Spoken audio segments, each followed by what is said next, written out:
한동훈 국민의힘 비대위원장과 함께 총선까지 당을 이끌 비대위원 명단이 발표됐습니다. 국회에는 잠시 뒤에 김건희 여사 특검법을 비롯한 이른바 쌍특검법 표결 처리를 앞두고 전운이 감돌고 있습니다. 정치권 이슈 김현주 시사평론가, 조현삼 변호사와 함께 짚어보겠습니다. 안녕하세요. 안녕하세요. 네, 한동훈 비대위의 지명직 비대위원 인선 결과가 조금 전에 발표가 됐습니다. 자, 먼저 이번 인선 어떻게 평가하시는지 두 분께 총평 듣겠습니다. 먼저 말씀해 주시죠.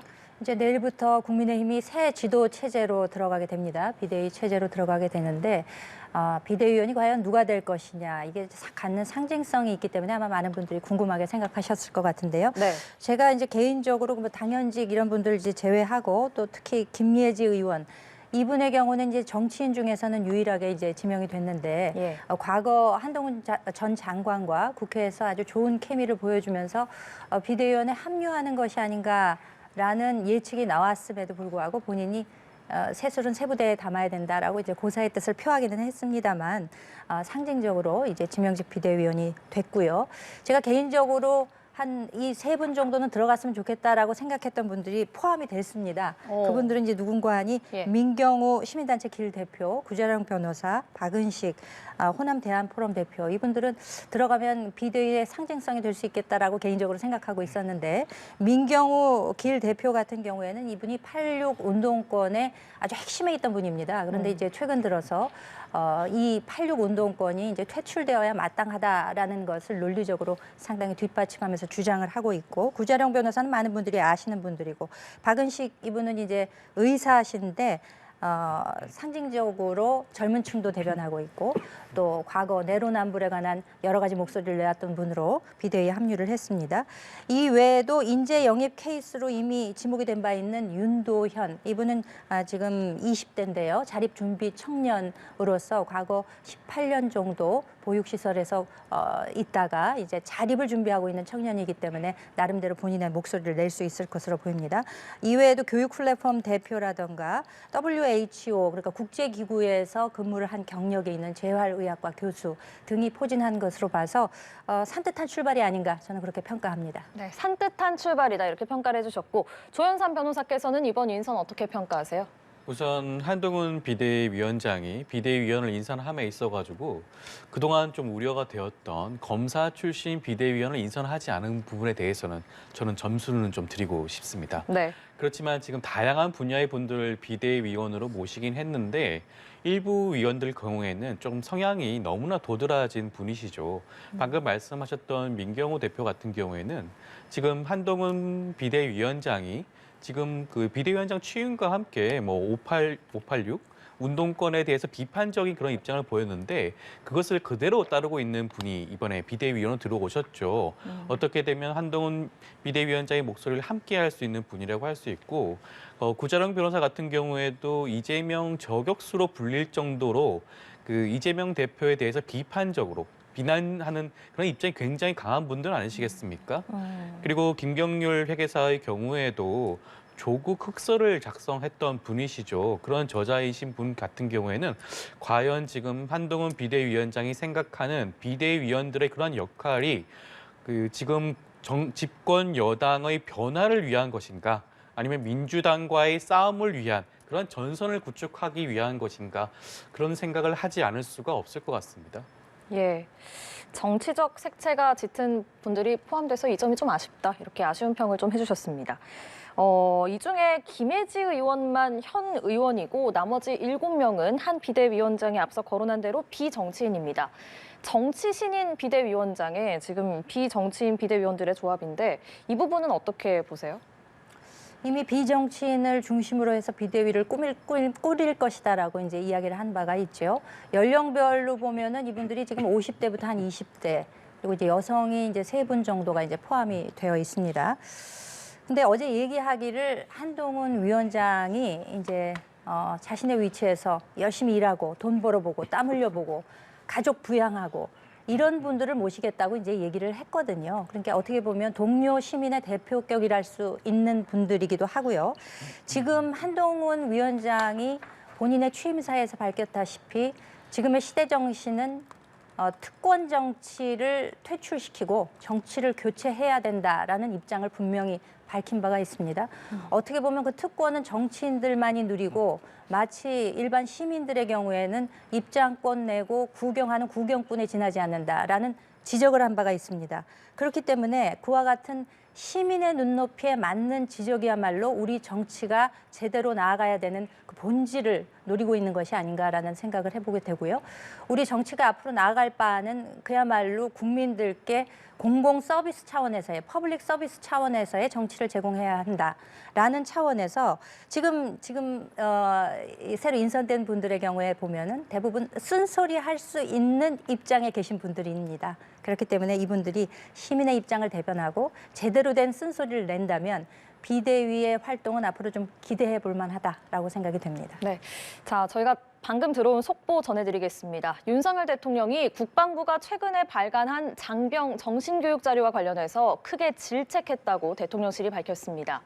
김수경 대변인은 서면 브리핑을 통해 자료에 대한민국 영토인 독도를 영토 분쟁 지역인 것처럼 기술한 것을 보고받고 윤 대통령이 결코 있어서는 안 될 일이라고 질책했다면서 즉각 시정 등 엄중 조치할 것을 지시했다고 전했습니다.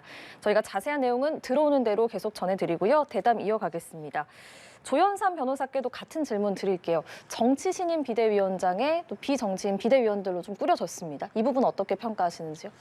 한동훈 비대위원장이 처음으로 위원장으로 사실상 용산의 낙점을 받고 지명될 때만 해도 사실 많은 분들이 걱정하지 않았겠습니까? 정치적인 경력이 전혀 없는 상태에서 차후에 있을 총선의 그런 중요한 선장 역할을 할 수 있을까라는 걱정이 많았었는데요. 비대위원으로 이번에 거의 사실상 모두 비정치인 출신들을 만들어 선임을 할 수밖에 없었다고 한다면 과연 이런 비대위원회가 정상적인 그런 역할을 할 수 있을 것인가? 지금 당연직으로 들어가 있는 분들은 윤재욱 원내대표 같은 분들 계시지 않겠습니까? 그런 분들의 입김이 아무래도 영향을 미칠 수밖에 없을 것으로 보이고 그다음에 지금 한동훈 비대위원장의 경우에도 윤재욱 원내대표와 함께 어떻게 보면 용산의 그런 입장과 입김을 그런 대변하는 역할을 할 수밖에 없지 않을까라는 그런 우려와 걱정이 있을 수밖에 없을 것 같고 과연 그러한 전략으로 다음 차기 총선에서 집권 여당이 민주당과 상대함에 있어가지고 그러한 큰 역할을 할 수 있을까? 저는 그런 부분들이 참 우려스럽고 아쉬운 부분이라고 할 수 있죠. 예. 자, 주제를 좀 돌려보겠습니다. 잠시 후 오후 2시에 국회 본회의에서는 쌍특검 법안이 표결에 붙여집니다. 특히 이른바 김건희 여사 특검법을 두고 지금 여야의 입장이 완전히 갈리고 있잖아요. 처리 전망 어떻게 보십니까? 처리가 될까요? 어제 이재명 대표가 분명히 입장을 밝혔죠. 처리하겠다라는 입장을 밝혔기 때문에 오늘 오후 2시에 이제 본회의에서 이거 표결 처리가 붙여지겠습니다만 지금 뭐 절대적 의석을 차지하고 있는 야당이 특히 또 야권이 힘을 합해서 이것을 패스트트랙에 태운 만큼 분명히 표결 처리는 뭐 불을 보듯 뻔한 결과다 이렇게 예측할 수 있을 것 같습니다. 예, 동의하십니까? 일단 특검법 처리 자체는 상수라고 할 수 있죠. 특검법 처리에 대해서 지금 뭐 집권 여당 한동훈 비대위원장이 악법이라는 그런 표현까지 쓰면서 뭐 지적을 하고 있는데 그렇다고 하더라도 특검법이 처리되지 않을 가능성은 거의 없다고 보여지고 이후에 특검법이 처리되고 난 다음에 과연 지금 용산에서 대통령께서 여기에 대해서 거부권을 행사하실 것인가 거기에 대해서 오히려 또 좀 더 초점을 맞춰야 되는 게 아닌가 싶습니다. 그렇죠. 자, 거부권 얘기는 저희가 나중에도 또 하기로 하고요. 여야 지금 입장차가 워낙에 팽팽합니다. 국민의힘은 야당만 특검을 임명하고 또 특검이 수사 상황을 언론 브리핑하는 독소 조항이 있어서 도저히 수용할 수가 없다는 입장이고 또 민주당은 과거에 검찰 수사가 제대로 이루어지지 않았기 때문에 특검이 꼭 필요하다 이런 입장인데 이 입장차는 어떻게 보세요? 검찰 수사가 제대로 이루어지지 않았다면은 그게 누구의 책임이라고 할 수 있을까요? 그러니까 지금 여당 입장은 분명합니다. 이것이 이제 총선을 앞두고 총선 전략으로서 특검법안을 통과시키고자 하는 것이다라는 이제 주장이고 이것은 결국 총선을 앞두고 국민의 선택을 제대로 할 수 없도록 눈과 귀를 가리는 역할밖에는 하지 못할 것이다라는 주장인 것입니다. 예. 과연 이게 특검의 대상이 될 수 있는가? 그 본질적 의문이 있는 것이거든요. 한동훈 비대위원장의 경우에도 이것을 이제 악법이다라고 규정한 것은 스스로가 이제 법률가이기 때문에 그 객관적 시선에서 보기에 이게 특검 대상인가 하는 그런 본질적 질문을 하는 것이죠. 이게 과연 그 특검에 해당하는 권력형 비리 사안인가, 주가 조작 사건이라고 하는 것이. 그리고 이것이 이제 중대한 혐의냐, 또 그것이 소명되었느냐. 이들 중 일부, 또 특히 전주라고 지목되는 분들이 이미 무죄 1심에서 무죄 판명을 받았거든요. 그렇기 때문에 이것이 특검에 보낼 정도의 중요한 중대한 사안이냐. 그리고 검경이 어떤 은폐 시도가 있었느냐. 그 뭐 지난 정부에서 2년 넘게 수사하고 또 이정수, 이성윤 이런 분들이 주도적으로 수사했던 거 아니겠습니까? 예. 이미 그렇게 하고 나서 이것을 특검에 올린다고 하는 것은 여당의 입장에서는 도저히 받아들일 수 없는 입장이 아닌가라고 생각이 됩니다. 예, 김 평론가님 말씀대로 특검할 정도의 사안이냐, 또 문정부 때 1년 반 넘도록 수사를 했지만 김 여사의 혐의를 발견하지 못했지 않냐. 이런 여당의 지적에 대해서는 어떻게 평가하십니까? 우선 그 부분부터 말씀을 드리면 지난 정부 때 검찰의 수사는 진행을 했던 부분에 대해서 미진했던 부분에 대해서 지금 특검법을 진행하자는 주장이신 거죠. 근데 특검법은 기본적으로 국가적으로 관심이 굉장히 높은 사안에 대해서 진행을 하는 것입니다. 언론 브리핑의 경우에도 지난번 국정농단 특검에도 당연히 있었던 부분이었었고요. 그리고 지금 한동훈 비대위원장의 경우에는 지난번 법무부 장관 시절에 국민들의 알 권리를 보장한다는 취지에서 공보 규정을 손봐서 언론 브리핑을 강조하고 강화했던 그런 경험이 있습니다. 그럼에도 불구하고 어떻게 보면 내로남불이죠. 이번 특검법에 와서 언론 브리핑이 어떻게 보면 피의자의 그런 입장을 고려하지 않는다. 정치인 공세에 불과하다 이런 주장을 하는 것 자체가 어불성설이라고 할 수 있고요. 그다음에 하나의 주제로 얘기하시는 것이 특검을 지명함에 있어가지고 야당 추천 인사로만 한다는 그런 규정을 들고 있는데 예. 그것조차도 국정농단 특검에서 동일한 규정이 있었습니다. 그리고 헌재에서도 이미 거기에 대한 판단이 나왔었죠. 입법권의 그런 재량적인 결정 부분을 존중해야 한다. 이런 판단이 나왔음에도 불구하고 그것을 잘 알고 있는 한동훈 비대위원장이 그러한 지적을 하는 것은 앞뒤가 맞지 않는 게 아닌가 싶습니다. 예. 자, 특검법이 통과가 되면 이제 이후의 상황이 어떻게 펼쳐질까요? 조윤삼 변호사 말씀처럼 거부권 행사 여부가 주목을 받고 있습니다. 일단은 대통령이 거부권을 행사할 가능성이 높다고 알려져 있는데 거부권 행사 가능성 어떻게 보십니까? 거부권이 아마 행사될 것으로 예측이 됩니다. 그 한동훈 비대위원장이 위원장 취임하기 바로 하루 전날이죠. 당정대 회의를 통해서 총선 전은 물론이고 총선 후에도 특검 수용 불가 입장을 모두가 합의를 했기 때문에 어떻게 보면은 한동훈 위원장 입장에서는 약간의 부담이 덜어지는 측면도 있을 것입니다. 이 특검법안이 제출되고 또 독소 조항이 있고 이런 여러 가지들을 뛰어넘어서 하필이면 총선 전에 이 특검이 꼭 돼야 되는 것이냐라는 점에 대해서 모든 분들이 한 목소리를 내고 있기 때문에 정부 입장에서는 이 거부권 행사 반드시 하지 않을까라고 예상됩니다. 예, 어떻게 보세요? 거부권 행사도 저는 상수로 보여지고요. 계속해서 지금 총선용이라는 말씀들을 많이 하시긴 하는데 지금 그 도이치모터스 주가 조작 사건의 경우에는 지난 2월 달에 이미 1심 판결이 났었습니다. 1심 판결문에 김건희 여사의 계좌가 사용되었다는 내용이 분명히 담겨 있었죠. 그렇다면 그때 수사를 재개만 했었어도 지금까지 이렇게 오래까지 끌 이유가 전혀 없었고요. 지금 4월 달에 패스트트랙에 상정을 하게 되었는데 240일의 숙려 기간 동안 집권 여당은 전혀 대응하지 않았습니다. 이제 와서 부득이 통과가 임박한 시점에 와서야 이것이 총선용이란 그런 비난을 하는 것은 도저히 납득할 수 없는 수준이죠. 아마 4월경에 그때 패스트트랙이 상정되었을 때 특검법을 통과시켰으면 이미 특검은 이미 수사가 종료가 되었을 시점입니다. 그렇다고 한다면 그 결과조차 이미 다 알 수가 있었죠. 어떻게 이것이 총선용인 좀 의아한 부분인지 알 수가 없고요. 그다음에 거부권을 행사한다는 것 자체가 아마 국민적인 굉장히 큰 비판 여론에 직면하게 될 수밖에 없고 저는 그것이 아마 집권 여당에는 큰 독이 되지 않을까 싶습니다. 만약에 제 의견을 가진다고 한다면 아마도 그 국민들의 여론에 흔들릴 수밖에 없는 다수의 의원들이 집권 여당 의원들이 동조할 수밖에 없을 것이고 그렇게 해서 통과가 된다면 그것 자체가 아마도 지금 여당한테는 큰 부담이 되지 않을까 싶습니다. 예, 국민의 비판 여론에 직면을 하게 될 것이다라고 말씀을 하셨는데 여당 입장에서도 어떤 국민 여론에 대한 부담이 있지 않겠습니까? 그거는 분명히 있죠. 왜냐하면 국민 여론이 뭐 특검의 필요성까지는 아니더라도 뭔가 좀 그 의혹 어린 시선이 있는 것이 분명한 것이고요. 그렇기 때문에 무조건 제의요구권 행사라기보다는 국민 여론에 좀 호소하는 여러 가지 좀 조치들이 있지 않을까라는 생각이 듭니다. 뭐 예를 들어서 특별감찰관 임명이라든가 아니면 뭐 제2부속실 설치라든가 이런 식으로 조치를 내놓을 것으로 예상이 되고요. 예. 뭐 이에 대해서 야당은 만약에 제2요구권이 발의가 되게 된다면은 뭐 장외투쟁 이런 것들도 불사하겠다라는 강경한 입장, 이건 이제 여론에 호소하겠다는 얘기인데요. 그 장외투쟁이라고 하면은 야권이 정말 이도저도 아무것도 해볼 수 없을 때 쓰는 마지막 수단이라고 할 수 있습니다.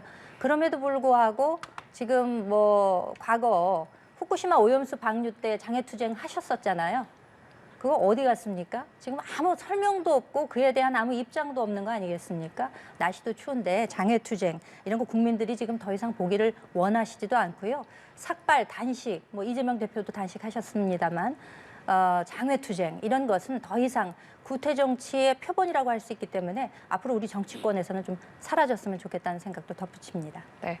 자, 대통령이 거부권을 행사할 경우를 가정해서 좀 더 이야기를 이어가면 그렇다면 국회는 재의결 절차를 거쳐야 합니다. 지금까지 윤 대통령이 거부권을 행사한 법안은 모두 재의결 문턱을 넘지 못해서 폐기된 바가 있는데 그렇다면 이번 법안도 그렇게 폐기가 될까요? 어떻게 전망하십니까? 그리고 뭐 제2요구에 붙여진다고 하면은 그렇게 되면 이제 무기명 투표가 들어가기 때문에 결과적으로 어떻게 될지 뭐 알 수는 없습니다만 아마 폐기가 되는 수순으로 가지 않을까 싶습니다.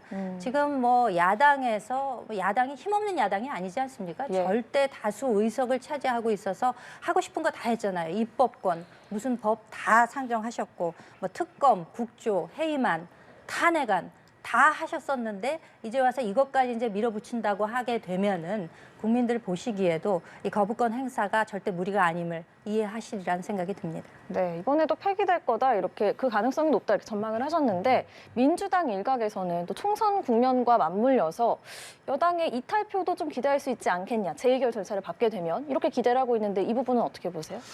재의결 절차를 밟게 되면 3분의 2 이상의 동의를 얻어야 되지 않겠습니까? 예. 그렇다고 한다면 산수적으로는 16명 정도의 국회의원, 지금 집권 여당에 있는 분들 중에 16분이 이탈하시게 되면 3분의 2 이상을 차지할 수 있게 되는데요. 네. 아무래도 지금 국민적으로 굉장히 큰 반감이 있기 때문에 향후 총선을 준비해야 되는 현역 의원들 입장에서는 과연 국민의 여론을 그렇게 거스르는 선택을 할 수 있을 것인가. 아무래도 그 부분을 짚고 넘어가지 않을 수 없을 것 같고요. 그리고 향후 여당 내 공천 과정이 있지 않겠습니까? 예. 공천 과정에서 불거지는 잡음으로 인해서 현역 의원들 중에 일부가 거기에 대한 불만을 통해서 이탈할 수 있는 가능성도 충분히 있기 때문에 저는 폐기가 아니라 이번 특검법의 경우에는 통과될 가능성이 조금 더 높지 않나 그런 생각입니다. 예, 이 재의결에서 만약에 이탈표가 나와서 통과가 된다면 특검 수사가 시작이 되게 되는 건데 이렇게 이탈표가 나올 가능성은 어떻게 보세요? 이탈표가 나올 가능성은 저는 매우 낮게 봅니다. 지난번 그 이재명 대표의 체포동의안 2차 표결에서 모두가 부결될 것이다 했는데 이제 가결이 나오지 않았었습니까? 네. 아마 그 당시를 회상하면서 희망 회로를 돌리시는 게 아닌가 싶은 생각이 드는데 이 특검의 본질이라고 하는 것, 이것이 이제 특검법안으로 과연 통과되어야만 하는 명분이 있느냐, 이런 본질적인 물음을 생각해 본다면은 특히 여당의 입장에서는 이것이 재의결될 가능성은 저는 매우 낮다 이렇게 예상합니다. 예, 알겠습니다. 자, 한동훈 비대위원장과 민주당 이재명 대표는 상견례 차원에서 아마 곧 만나게 될 텐데 이 만남의 분위기가 어떻게 될지도 관심입니다. 아무래도 한 비대위원장이 법무장관이었던 시절부터 계속 날을 세워왔지 않습니까? 그래서 이 두 사람의 만남 분위기가 어떻게 될지 좀 관심이 많이 집중이 되고 있는데 어떻게 예상하세요? 한동훈 비대위원장이 취임 일성에서 한 말이 어떻게 보면 이재명 당대표를 직격하고 비판하고 비난하는 그런 입장이지 않았겠습니까? 아무리 정치가 앞뒤가 다르다고 하지만 어떻게 보면 이제 여당 대표로 오게 된 사람이 야당 대표에 대해서 그런 모욕적인 발언하는 것 자체가 저는 큰 문제가 있지 않나 싶고요. 그러한 과정에서 어떻게 보면 여야 당대표가 만나는 것 자체는 그래도 의미가 있다라는 생각이 들 수밖에 없습니다. 물론 만남의 자리에서 한동훈 비대위원장이 뭐 험한 말을 하지는 않겠죠. 그렇다고 하더라도 이미 이재명 대표에 대한 그런 부정적인 인식이 깔려 있는 상태에서 과연 한 번의 만남으로 어떻게 여야가 협치의 장으로 나아갈 수 있을지 그 부분은 좀 걱정되는 부분이라고 할 수 있습니다. 예. 자, 어떻게 같은 질문 드리겠습니다. 많은 분들이 지금 주목을 하고 계시죠. 여야 대표로서 이제 처음 만나는 모습이 연출되는 거 아니겠습니까? 아무래도 과거에 뭐 아이덴티티로 따져보자면은 이제 검사였고 피의자이자 피고인 이런 신분 이런 것들은 또 대비가 될 것이고 또 과거 그 체포동의안 의견 설명할 때도 이제 주무부처 장관인 법무부 장관으로서 국회법에 따라서 설명을 했었고 그 체포동의안의 대상이 이재명 대표였고 이렇게 여러 가지 면에서 상당히 이제 각을 세우는 입장에 있을 수밖에 없는 형편이었는데 이제는 여야 대표가 됐기 때문에 그 모습이 과연 어떻게 연출될지 많은 분들이 궁금하게 아마 생각을 하고 계실 것 같습니다. 근데 한동훈 위원장 입장에서 보자면 정치에서는 지금 첫 발을 내디딘 것이기 때문에 어딜 가나 첫 자리예요. 당에 가면 당사도 첫 번째 방문하는 것이고 또 국회에 출근하는 것도 비대위원장으로서 처음 출근하는 것이고 야당 대표 만나는 것도 첫 만남이 되는 것입니다. 네. 아마 이재명 대표도 뭐 어제 염색을 하셨다고 해요. 아무래도 좀 외견상 어떻게 보일까 이런 것도 좀 상당히 신경을 쓰시는 모양인데 두 분이 좋은 만남 가지시고 앞으로 여야가 어떻게 뭐 협치할 수 있는 가능성이 있을지 이런 것도 좀 잘 모색하셨으면 좋겠다는 바람을 가지고 있습니다. 예. 한편 이준석 전 대표는 어제 탈당과 신당 창당을 공식 선언했습니다. 어제 기자회견에서 여러 얘기가 있었는데 특히 윤석열 대통령과 한동훈 비대위원장에 대한 비판이 좀 주목을 받았습니다. 이 부분은 좀 차별화를 노린 거라고 봐야 될까요? 아무래도 본인이 이제 탈당하기 위해서는 그 명분이 있어야 되지 않겠습니까? 이제 명분을 극대화하기 위해서 이준석 대표가 이제 평상시에도 그 좀 기발한 언어 유희 같은 것을 많이 하시는 분이기 때문에 센 발언을 위주로 했죠. 어제 칼잡이의 아집이라는 이제 표현을 썼는데 네. 여기서 이제 칼잡이라 하면 우리 이제 정부 여당 혹은 대통령을 포함해서 이제 검찰 출신 인사들이 많다라는 뜻을 에둘러 이렇게 이제 표현한 것이 아닌가 싶은데 그래도 이제 전직 당 대표였기 때문에 탈당을 하는 입장에서도 야당의 주 공격 용어로 쓰일 만한 말을 이렇게 사용하는 것이 옳은가 하는 입장을 국민의힘을 지지하는 입장에서는 아마 그런 좀 따가운 시선으로 바라볼 것 같습니다. 본인의 탈당 명분을 강조하는 언사로 보기에도 상당히 강한 어조들이 많이 나왔기 때문에 그럼에도 이 탈당 명분이 비대위 출범과 함께 상당히 좀 희석되는 효과가 있어서 네. 과연 어떻게 비춰질지는 좀 두고 봐야 될 것 같습니다. 네. 왜 칼잡이의 아집이 모두의 언어가 돼야 하나 또 검찰과 경찰의 정치적 결사체 이런 발언도 했는데 어제 기자회견 어떻게 들으셨어요? 어떻게 보면 지금 한동훈 비대위원장의 취임 일성과 좀 많이 비교가 되지 않았나 싶습니다. 한동훈 비대위원장의 경우에는 비대위원장으로서 어떻게 보면 집권 여당이 나아가야 할 방안과 대안과 고민 없이 민주당에 대한 비판적인 언사를 중심으로 했다고 한다면 그 이준석 전 대표의 경우에는 탈당의 그런 변화에 있어서 자기가 집권 여당의 대표로서의 그 소회를 밝힌과 동시에 반성을 함께 하는 모습을 보여줬죠. 그런 점에서는 그 점수를 드리고 싶은 부분이 있고요. 그럼에도 불구하고 어떻게 보면 구체적으로 현실적인 대안을 제시했나 하는 부분을 좀 짚고 넘어가지 않을 수가 없는데 제3지대에 대한 얘기를 하고 있지만 구체적으로 어떠한 행보를 보일 것이다라는 부분이 조금 불분명하지 않나. 그리고 본인 스스로 양당 구도를 타파함에 있어서 어떠한 정당성과 이유가 있나라는 부분에 대한 그런 설명이 좀 부족한 부분이 좀 있지 않았나 싶습니다. 대안과 관련해서 이제 앞으로 15일 안에는 늦어도 15일 안에는 신당 창당을 마무리하겠다고 밝혔는데 신당이 창당이 된다면 파괴력은 어느 정도로 예상하십니까? 아마 그 부분에 대해서는 생각이 조금 엇갈릴 수 있는데요. 이준석 신당이 결과적으로 어느 정도 영향을 미칠 것인가라는 그 부분에 있어서는 총선 결과를 좀 지켜봐야겠지만 아무래도 지금 집권 여당의 입장에서는 아마 이준석 신당의 파괴력이 예전만 못하다는 생각을 하고 있는 게 아닌가 싶습니다. 그렇기 때문에 이준석 신당을 더 이상 안고 갈 생각을 전혀 하지 않았던 것으로 보여지기도 하고요. 아마 시기상으로 좀 실기를 한 게 아닌가 싶은데 처음에 동력을 얻었을 때 신당 창당의 속도를 조금 더 빨리 냈으면 좋았을 텐데 이미 여당 입장에서는 한동훈 비대위원장이 들어오면서 어떻게 보면 혁신에 대한 기대가 일정 부분 새롭게 나오고 있는 부분이다 보니 이준석 신당에 기대했던 많은 분들이 오히려 지금 집권 여당에 대한 기대로 바뀌고 있지 않나 싶습니다. 예. 김현주 평론가께서는 이준석 전 대표의 신당 어떻게 기대를 하고 계세요? 뭐 지금 방금 실기를 말씀해 주셨습니다만 뭐 실기한 측면도 없지 않아 있고 이 신당이 과연 출범한다 한들 어느 정도의 파괴력이 있을까에 대해서는 상당한 의문이 있습니다.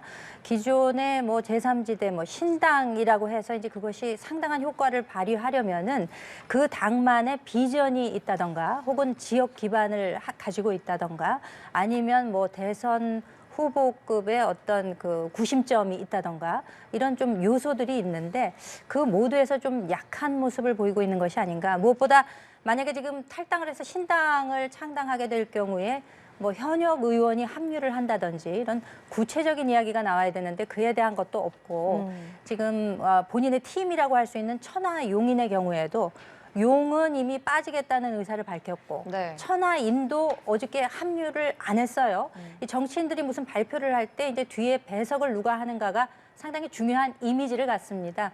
그런데 이제 홀로 고깃집에서 탈당 선언을 한 것이 과연 지금 이준석 전 대표가 어느 입장에 처해 있는가를 상징적으로 보여주는 장면이 아닌가라는 생각을 해서 좀 씁쓸함이 아마 본인도 있지 않을까 싶습니다. 네. 한때는 2년 반 전에 당 대표로 취임했을 때는 정치에 새바람을 불어올 것이다, 불고 올 것이다라고 상당한 기대감을 모았음에도 불구하고 이 탈당에 이르게 된 것은 과연 그 과정이 어떠했는가 본인도 한번 돌아보는 것이 필요하지 않을까라는 좀 조언을 드리겠습니다. 네.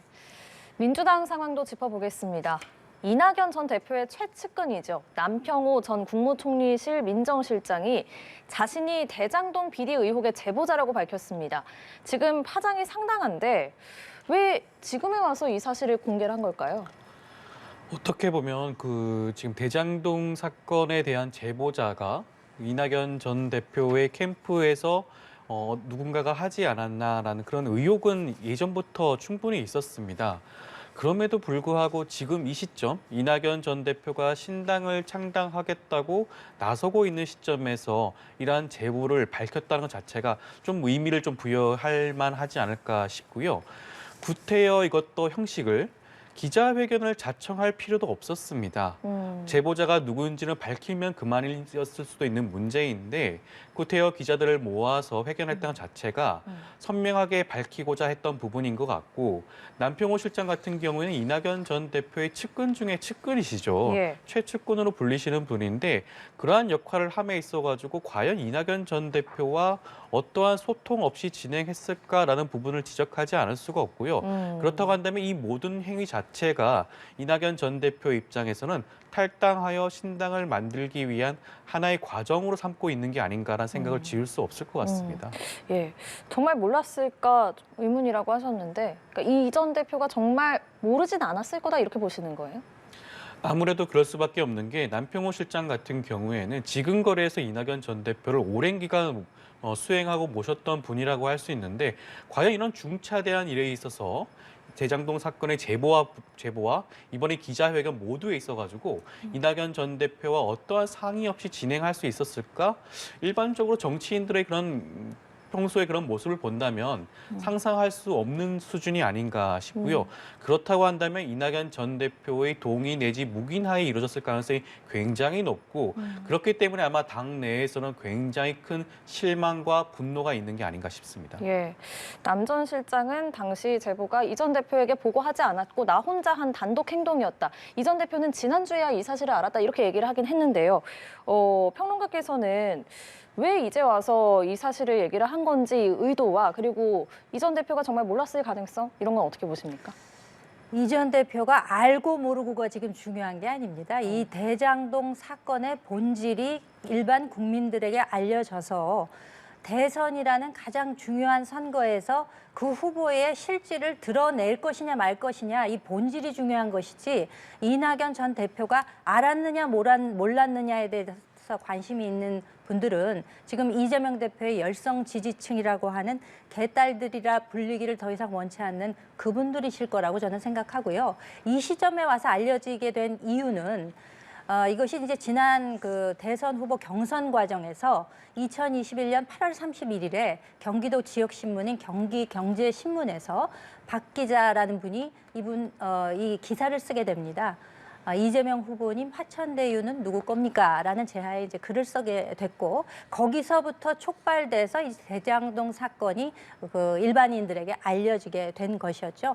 이 대장동 사건의 주요한 그 영향이라고 한 것이 단지 그 민주당의 대선 후보 결정 과정뿐만 아니라 단군 이래의 최대의 토착 비리 사건이라고 연루될 수 있는 그 대장 사건의 본질을 만약에 본다고 한다면은 지금에 와서 이제 그 측근이 중앙지검에서 지난번에 21일에 그 박 기자를 참고인으로 조사를 했거든요. 그 당시에 기자들에게 밝히기를 최측근으로부터 제보를 받았다라고 얘기를 했습니다. 그렇기 때문에 그렇다면 그 최측근이 누구인가? 뭐 서른 의원이나 이런 측근들이 아닐까라는 예상이 있었기 때문에 본인이 스스로 지금 밝히고 나선 거죠. 왜냐하면 이낙연 대표가 그런 질문을 받으니까 이게 어떻게 된 것인지 자초지종을 알아보겠다라고 얘기를 지난주에 했었거든요. 그렇기 때문에 이쯤에서는 내가 밝힌 것이다라고 내가 제보를 한 것이다라고 밝히는 것이 합당하다는 판단을 한 것으로 보입니다. 예. 어쨌든 지금 이 폭로로 민주당 파장이 상당합니다. 친명계와 지지자들은 지금 아주 격앙된 분위기인데 지금 이재명 대표는 이 전 대표의 연락을 기다리고 있다. 통합의 길을 가겠다. 이렇게 입장을 밝힌 상태고요. 돌이킬 수 없는 강을 건넜다. 이 전 대표와 이 대표의 관계가 돌이킬 수 없는 강을 건넜다. 이런 평가도 있더라고요. 동의하십니까?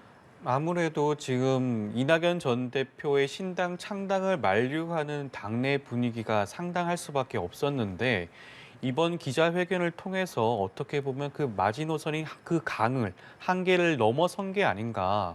과연 이낙연 전 대표와 함께 하는 것이 민주당원들이 바라는 바인가에 대한 아마 많은 생각들을 하시게 되었던 것 같습니다. 그럼에도 불구하고 이재명 대표 입장에서는 이낙연 전 대표를 끝까지 포용하는 모습을 보여주시는 게 좋을 것 같고요.